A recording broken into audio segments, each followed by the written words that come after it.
siku zote tunasema siku zote ni one time. Ukiangalia hali si nzuri kwa sababu hamna magari, hamna wasafiri. Tumekaa tu kama mimi mhudumu wa bodaboda, nimekaa tu hapa, hakuna watu, ukiangalia vizuri hakuna magari. Nasema watu wacha wagome. Hata sisi tumegoma. Kwa sababu serikali inatukandamiza. Pesa inakata ushuru lakini ifanyi kazi yenye inafaa kufanya.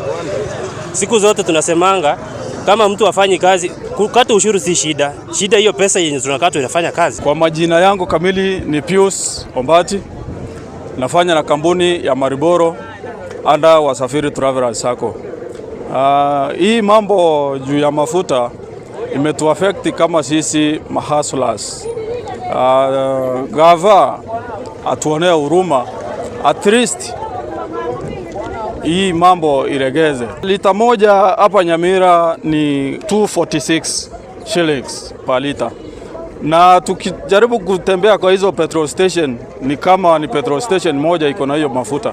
So tunaona kama wateja wanaweza umia kama serikali haiwezi fanya jambo. Kwa majina naitwa Vincent Ondie Kibundi. Mimi ni mwanabiashara wa bodaboda kwa kaunti ya Nyamira hapa. Stage yangu ni Umoja stage. Mimi ningeuliza rais. By the way rais, wakati nakumbuka ulikuwa unafanya kampeni zako, ulikuwa unasema unasaidia wale watu wako chini. Lakini sasa saa hii kazi yetu imeumia. Ule mwanabiashara wa chini tumenyanyaswa sana.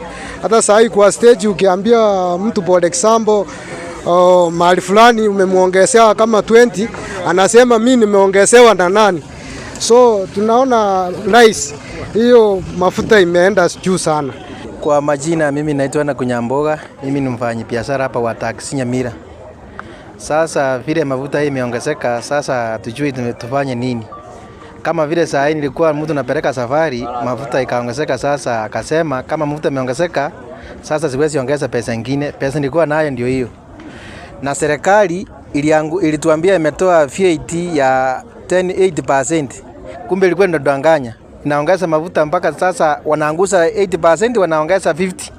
Sasa hii ni serikali gani? Na tangu nisaliwe sijawahi ona diesel ikitangulia petroli.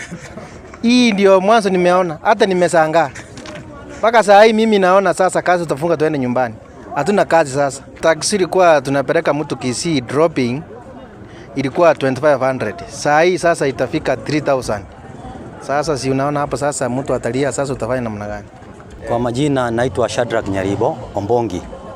Mimi nafanya kwa sako ya Nuru. Nafikiri hata ukienda barabarani utapata magari ya Nuru zote zimepumzika.